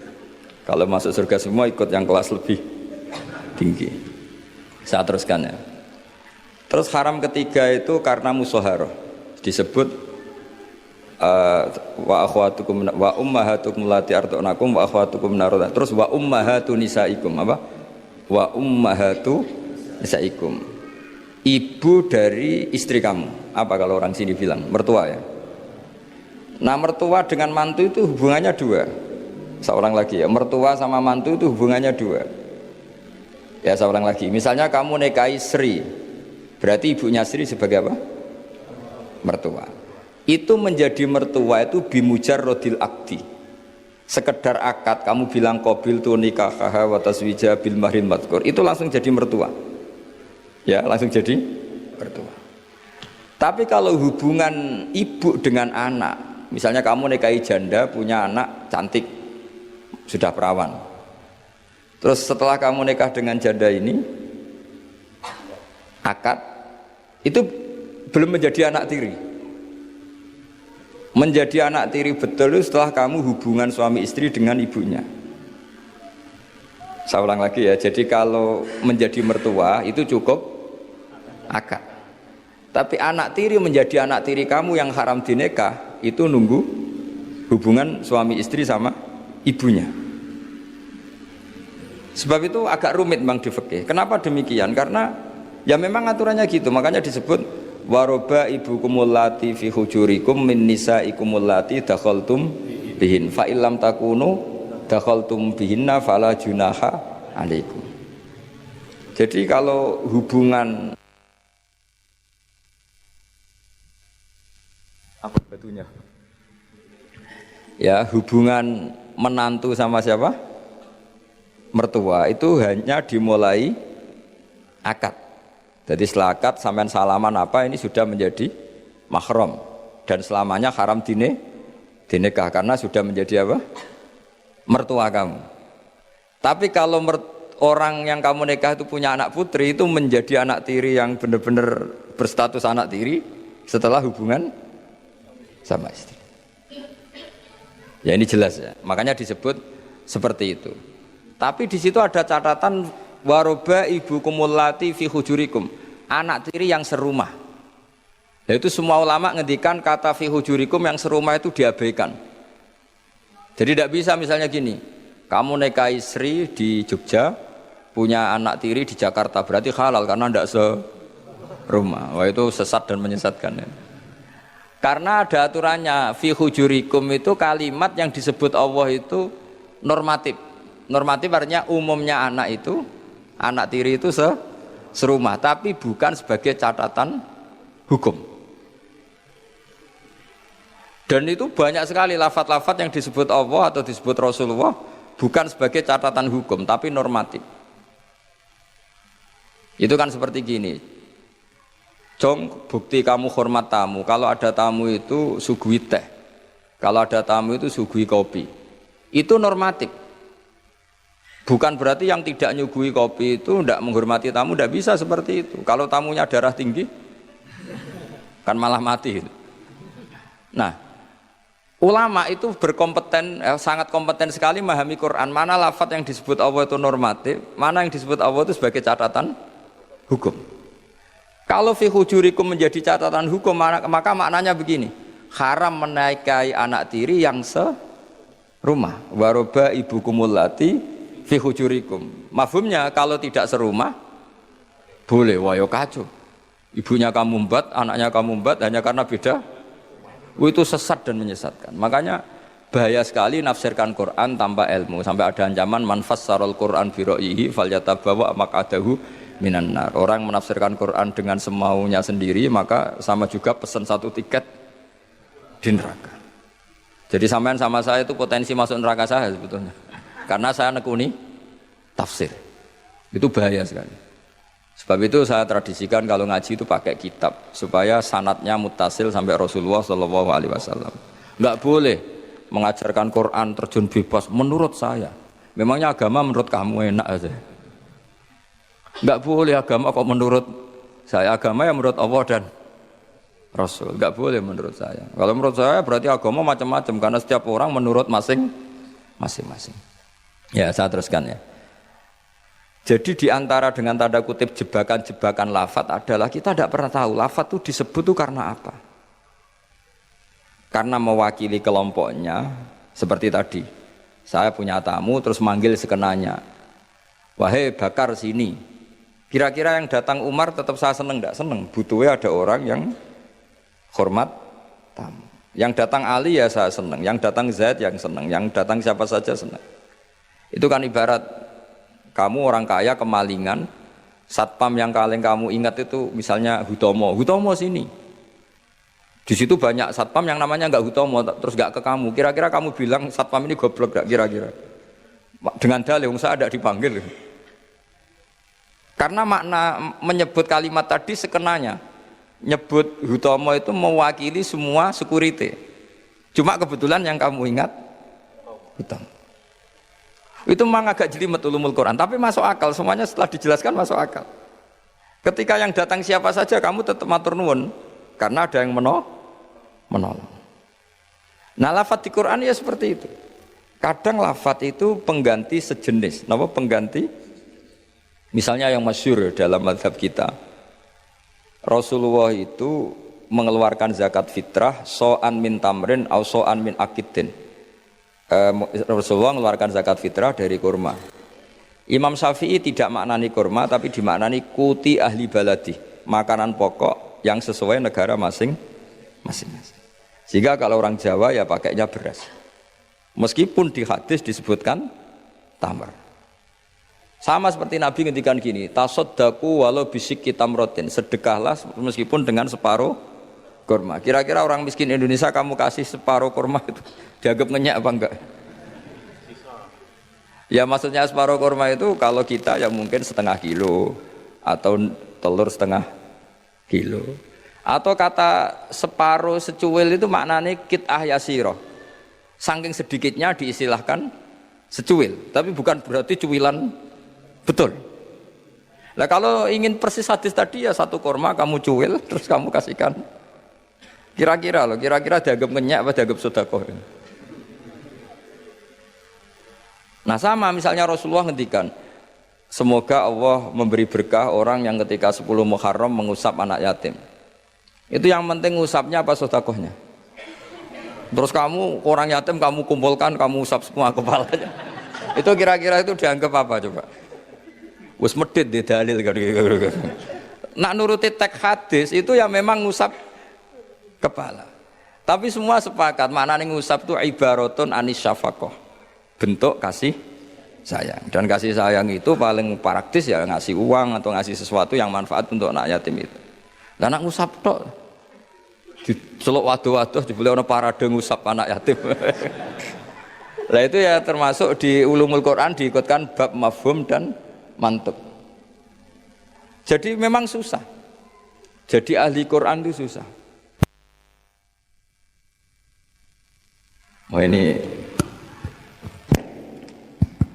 ya jadi menjadi ahli Quran itu harus seperti ini memang. Makanya sampai ditulis kitab setebel ini dipakai di seluruh dunia termasuk di Al-Azhar, di Palestina, di mana-mana. Itu ini kita ngaji baru berapa pertemuan aja sampai sudah pusing. Kalau sampai selesai malah tambah pusing. Tapi bagus, barokahnya pusing itu tidak gegabah. Tidak gegabah mikir. Karena kalimat itu mesti ada batas. Makanya ada kaidah di semua ulama, menurut semua ulama, ada kaidah begini. Fasudur awsa'u minal kutub wal ma'ani awsa'u minal ibarat. Dada ini lebih luas ketimbang yang dicatat dan makna itu lebih luas ketimbang redaksi. Karena kalau dalam disiplin ilmu usul fikih itu tak beri bocorannya begini, kalau sampean mendefinisikan kata-kata gimana? Gak umumnya orang kampus. Kata-kata adalah apa kata-kata? Kalau dalam ilmu usul fikih begini ya. Kata-kata adalah pilihan untuk mengekspresikan kehendak hati. Dan karena kehendak hati itu banyak dan tidak terukur, maka kata-kata ini hanya mewakili sebagiannya. Dari awal sudah disebut mewakili sebagiannya. Misalnya begini, ketika Rasulullah mewajibkan zakat padi misalnya atau zakat gandum, pikirannya Imam Syafi'i itu mewakili kata kut, yang wajib zakat itu makanan pokok.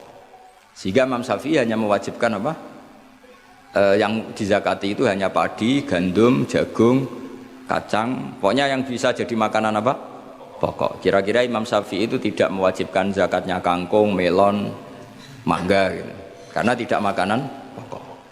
Tapi dalam mazhab lain enggak, ketika Rasulullah mewajibkan mezakatkan padi, itu maknanya itu matumpituhul ardu, apa saja yang tumbuh dari bumi.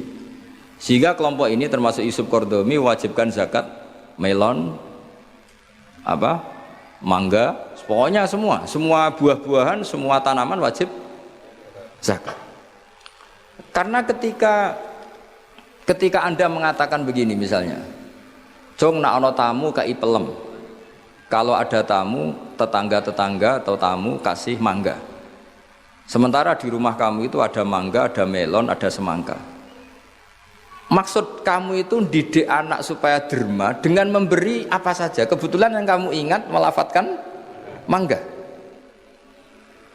Apa harus mangga? Nggak, cara sampean tak polling, milih mana aja. Ya saya punya anak, yang di rumah saya itu ada mangga, ada semangka, ada melon. Terus saya bilang ke anak saya, nak, ke tetangga kasih mangga. Kata mangga itu bisa diganti melon apa enggak? Bisa, karena semangat saya adalah mendidik anak saya itu dermawan, peduli sama tetangga. Kebetulan yang ingat Mangga. Sudah, ini tetangga ya. Lalu tetangga itu maknanya tetangga apa manusia?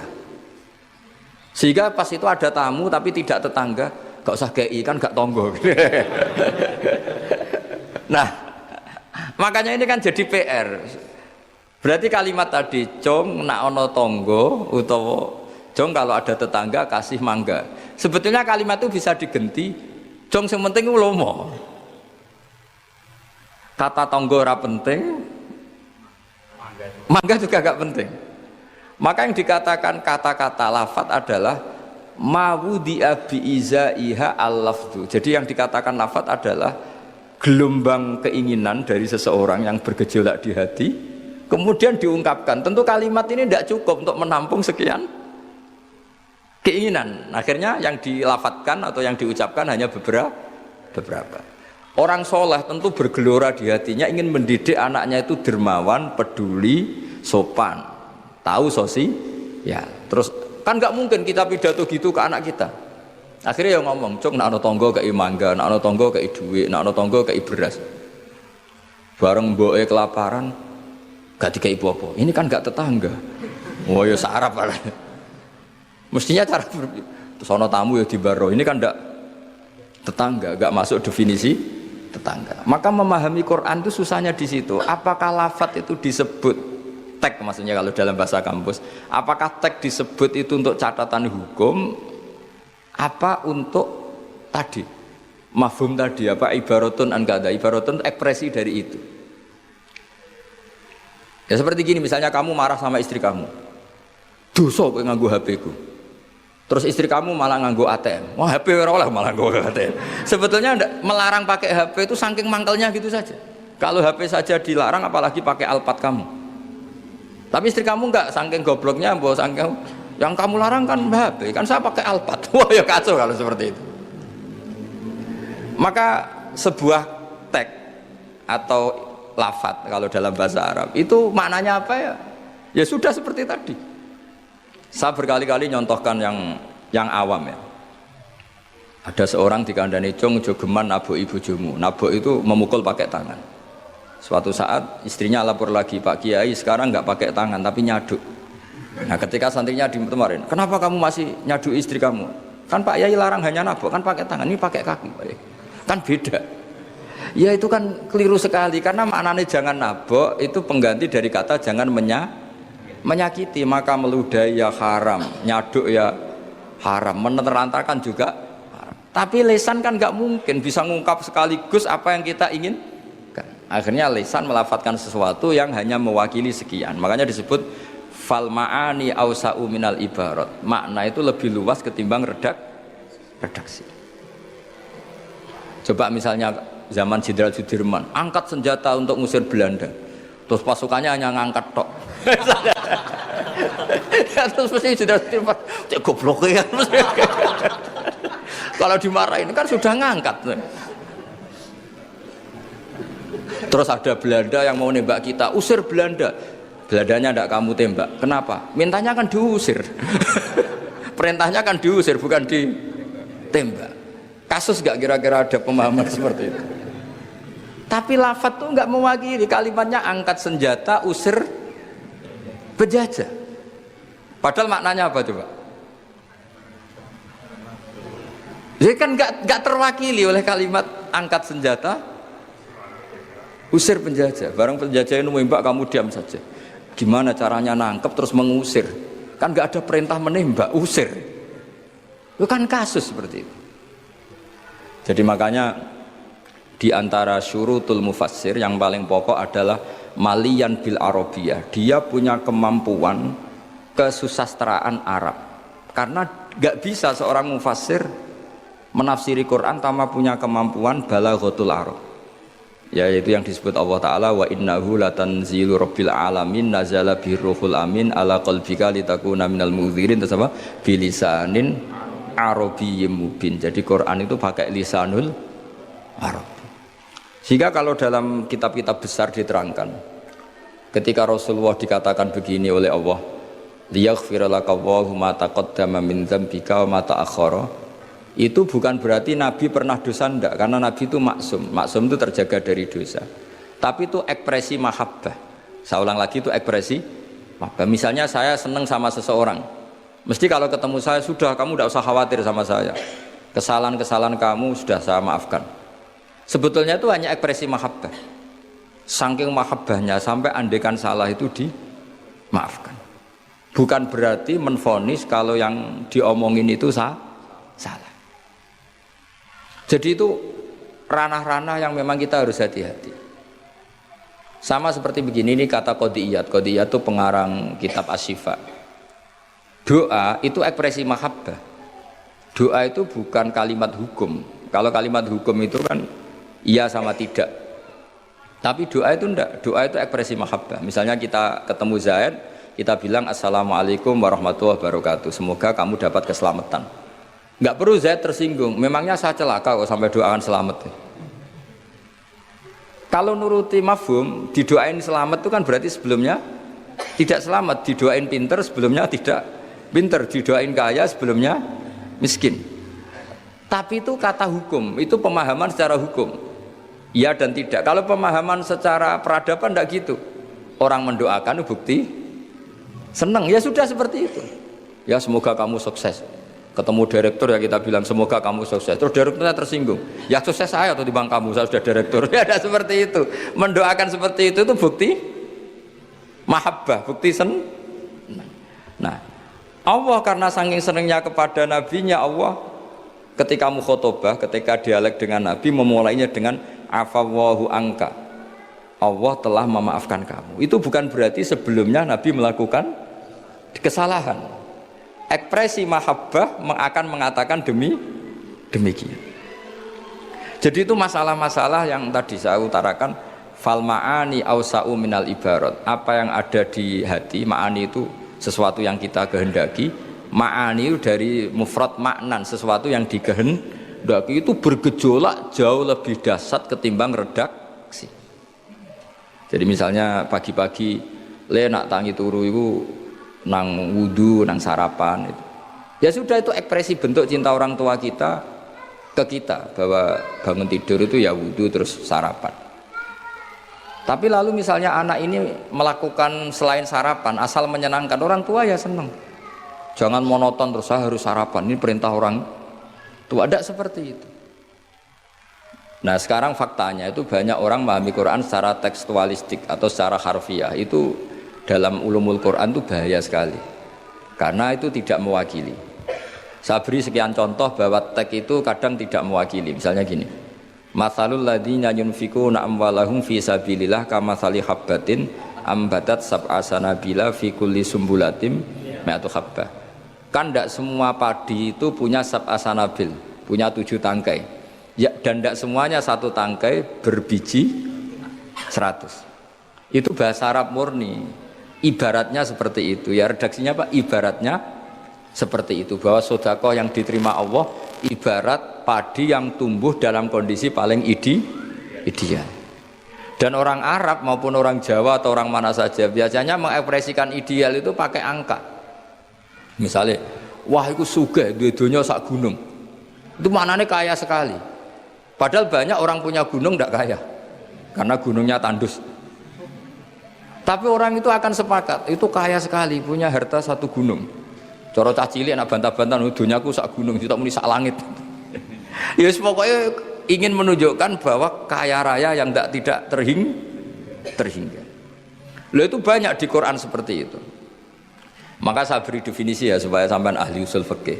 Apa yang dikatakan tag mawudi'a bi'izaiha al-lafdu, yang dikatakan tag adalah ekspresi dari gejolak batin ingin mengungkapkan keinginan. Karena batin ini bergejolak, teks ini hanya mewakili sebagiannya. Kayak tadi kamu ketakutan di dalam rumah ada ular gitu, misalnya ibu-ibu atau mbak-mbak, mesti manggil kan, Kak Rene, ingatnya kakaknya. Terus adiknya di situ, nggak ke situ. Kenapa kamu nggak ke situ, ada ular? Kan kakak panggil kakak, saya kan adik. Kira-kira kamu mangkel nggak sama adik yang seperti ini kira-kira?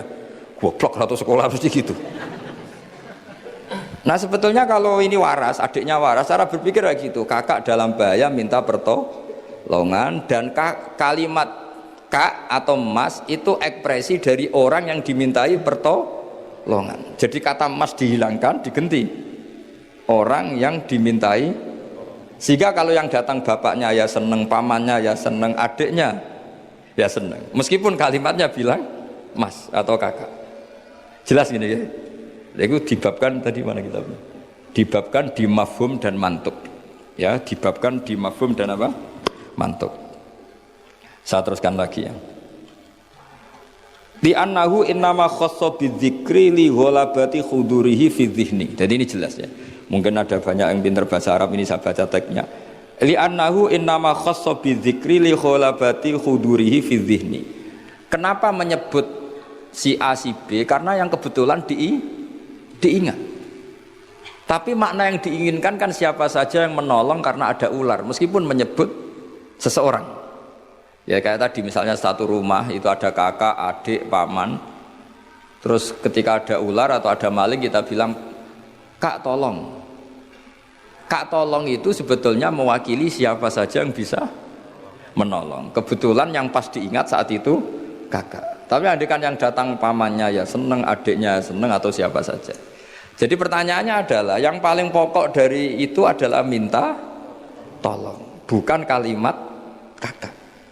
Nah, yang kalimat kakak ini namanya apa? Disebut karena diingat, bukan disebut karena catatan hukum. Nah, itu ada ilmunya.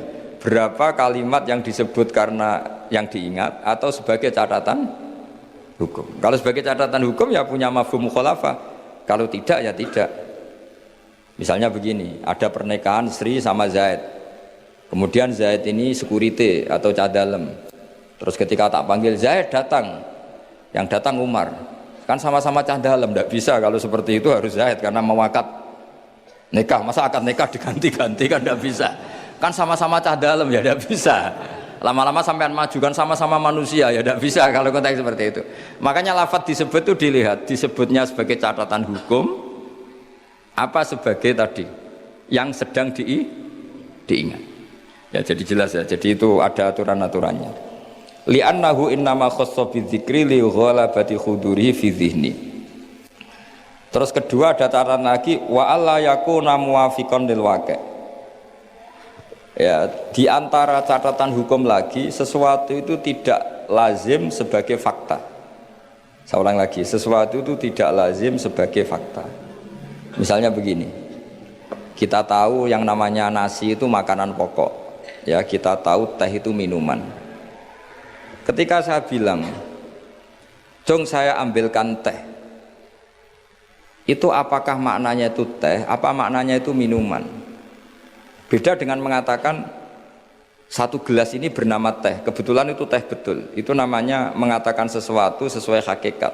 Karena teh ya dikatakan teh. Tapi kalau mengatakan tamu saya ambilkan teh. Ini pertanyaannya adalah teh itu menggantikan kata minuman apa memang harus teh? Jadi itu memang seperti itu. Sehingga di hadis banyak dawuh Nabi itu diganti. Tapi penggantinya harus ulama. Kalau tidak ulama namanya bid'ah. Misalnya Nabi mengajari gini, "Anak-anak kamu ajarin panah." Dulu alat perang itu ya panah. Terus di era modern kamu tetap pakai panah, musuhnya pakai brand. Kan Nabi dawuhnya panah. Ya taqabbalallahu minna minkum taqabbal. Jadi seperti ya tadi seperti karena Nabi ketika mengatakan panah adalah ibaratun an alatil harbi. Implementasi dari alat perang yang zaman itu panah. Itu kan sama seperti Nabi ajari anak kamu berkuda. Dulu alat perang transportasinya itu alatnya itu kuda. Sekarang musuh pakai pesawat tempur, kamu pakai kuda. Ya tentu itu gak relevan kan. Lah kalau gitu berarti gini, di Quran tuh jelas ada kalimat ini, wal khayla wal bighala wal hamira litarkabuha wazina. Kamu saya beri nikmat, ada kuda, ada unta, ada macam-macam. Terus di antara ayat terusannya litas tahu ala duhurihi summa tazkuru ni'mata rabbikum idastawaitum alaihi wa taqulu subhanalladzi sakhkhara lana hadza wa ma kunna lahu muqrinin wa inna ila rabbina lamunqalibun. Saya bikin unta, saya bikin kuda, saya bikin khimar, saya bikin bighal supaya kalau kamu sudah tenang di atas punggungnya, kamu berdoa subhanalladzi sakhkhara lana hada.